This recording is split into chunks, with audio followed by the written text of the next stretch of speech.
You don't need me to tell anybody here that fishing and boating is a big part of the state of Florida. It's a big part of the culture of Florida. It's also a very big part of the economy of Florida. If you look at where we are in terms of the economic impact of recreational boating, we're at $31.3 billion annually.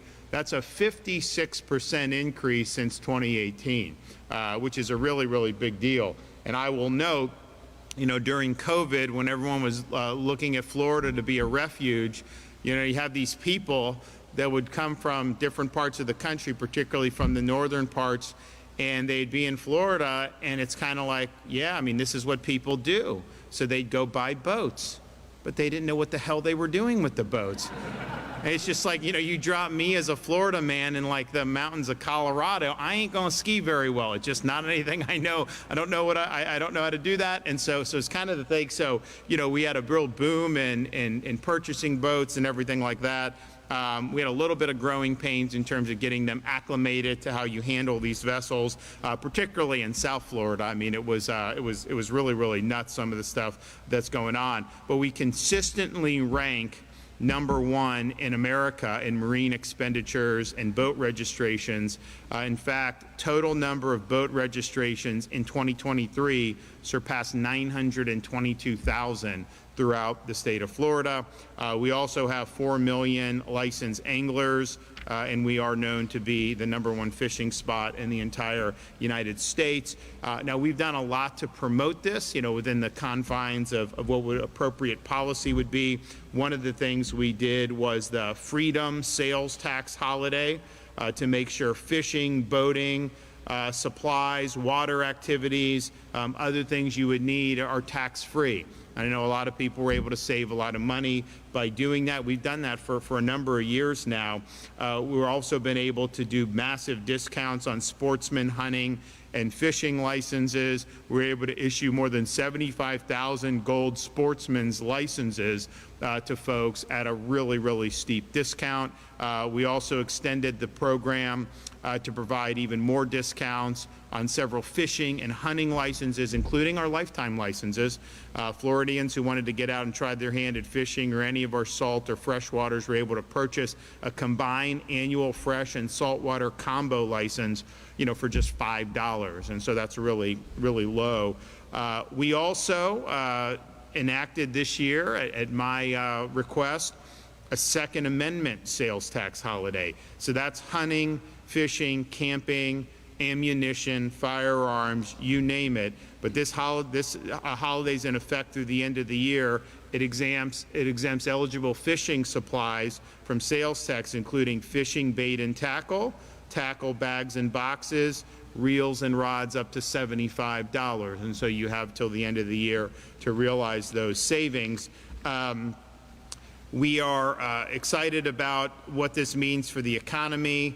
We have obviously a lot of vacationers that come here, and this is a big part of why they do it, to be able to come and to be able to fish. So, which is great, and I'm all about our industries doing well with tourism, but I also want to make sure the Floridians are able to enjoy as much as they can too. I mean, it's not all about trying to get people to come from up north. This is a culture. We want to make sure we promote it.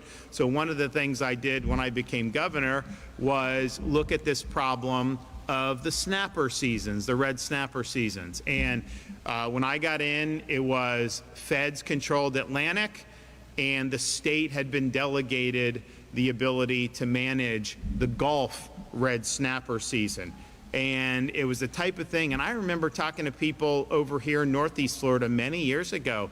There are way more fish than what the federal government tells you there are. People see it when they're out there doing it. And so I knew, and I heard that from everybody. So we went in, we worked with FWC. We have the best ability to get this data. And we said, okay, we're controlling Gulf red snapper. We know that we can have robust Gulf red snapper seasons. We know there are fish there. We know we're going to be able to do it. And sure enough, we've been able to make huge, huge progress. So in 2024, we were able to break our previous record of an 87-day Gulf red snapper season with a 103-day season, and then I later extended that to 17 days for a combined 120 days. This year, we're once again able to break the record for Gulf red snapper recreational season, extending it to a total of 127 days and establishing the longest combined season that has been available for anglers in the history of state management. And we even did it over Memorial Day weekend, which people really loved that was the case. So it included Father's Day, July 4th, all these different things. We've also been able to add additional fishing days in the fall for Florida families and visitors to fish red snapper daily from September 1 to September 14th, then go to the 3-day weekends through the end of the year. This is a highly anticipated season by a lot of people throughout the state of Florida, particularly when you start talking about what we've done with Gulf red snapper. People get very excited about being able to do it in the Panhandle, in other parts of the Gulf Coast of Florida. And I know that there was a lot of people throughout the fishing community, period, that were happy to see it. But then people would always say, well, what about Atlantic red snapper? So if you look at, this is the Gulf, so you look at how much we've been able to increase it from the time that we've assumed management, and that's really been historic to be able to do it. So we're up there over, about 127 days there. Now look at what's happened with Atlantic red snapper. I mean, look what's happened in the past 4 years. 2 days for recreational Atlantic red snapper in 2022, 2 days in 2023. Really? 1 day in 2024? Oh, 2 days in 2025. And so, this is not acceptable. Now, the problem is the state had not been given the ability to manage the Atlantic red snapper. And the fact is, under Biden, we had no chance to get anywhere. In fact, they wanted to shut it down even more and be more restrictive on what they were already being. So, but we took the same approach that we've done with the Gulf red snapper. We know that we can do this effectively, and we know that this is something that could make a big difference for our recreational anglers, particularly in Northeast Florida. And so this is something that I've spoken both with President Trump as well as Commerce Secretary Howard Lutnick. And the encouraging thing is they're receptive to this, and they support us being able to move ahead with what we're doing. So this summer, Secretary Lutnick rejected the Biden administration's last-ditch attempt to force sweeping closures off the course, and that was a move to finally begin the path of reversing decades of failed federal control and to open the pathway for state-led management. We've had great support for all South Atlantic state governors, congressional delegations, and attorneys generals to take decisive action and put South Atlantic red snapper management back in state hands. This includes close partnerships with governors of both Georgia and South Carolina. So we're here to announce today we have submitted this proposal, which we fully anticipate will be warmly received and properly received. We want to make a difference. And so FWC staff has submitted what's called an exempted fishing permit, EFP, to the U.S. Secretary of Commerce to allow state management of the recreational red snapper season fishery in federal waters beginning in 2026. This proposal includes a 39-day recreational season for Florida anglers and for-hire operators, the same number of days used when we took over the Gulf red snapper. So you see where we've been, then where we would go, and this is just the beginning. So we'll include a two-phase season. Summer season beginning on May 22nd to kick off Memorial Day weekend through the end of June, and then a fall season running on 3-day weekends in October. This will be very significant for the local economy here.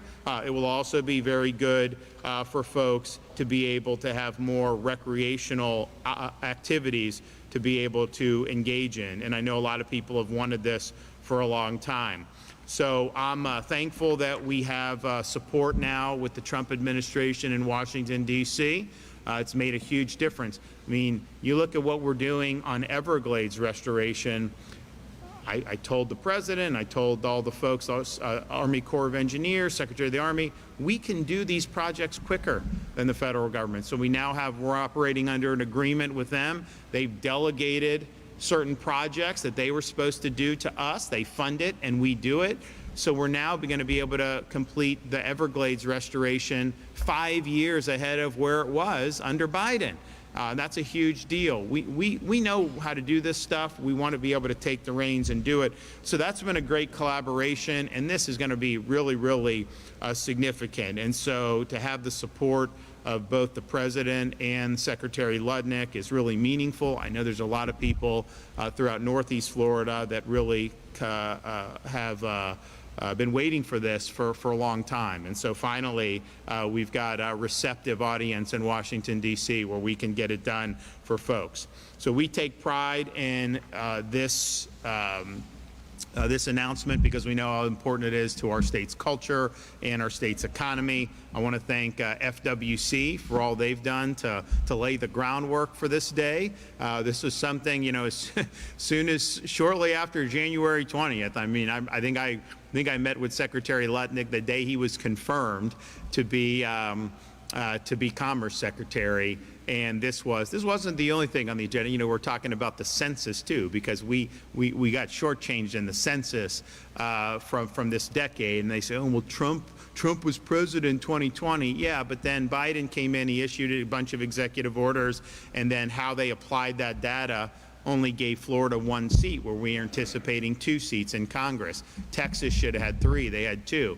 So that was a big thing that we dealt with the Department of Commerce on, and I don't know what they're going to do. I know there's a lawsuit, I know there's this, I know there's that, but big issue. But then as we're talking about that, as important as that is, I know it's important to a lot of people, we're also there talking about Atlantic red snapper, because we know that it's important for a lot of people. So it's good to see, you know, those discussions bearing fruit. We will submit this, we'll get a positive response, and then it'll just be off to the races. And what'll happen is it's going to be like this, I would anticipate.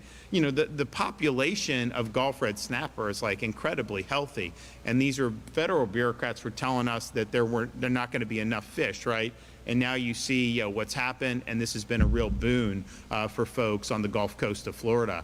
So thank you for everybody that's been involved.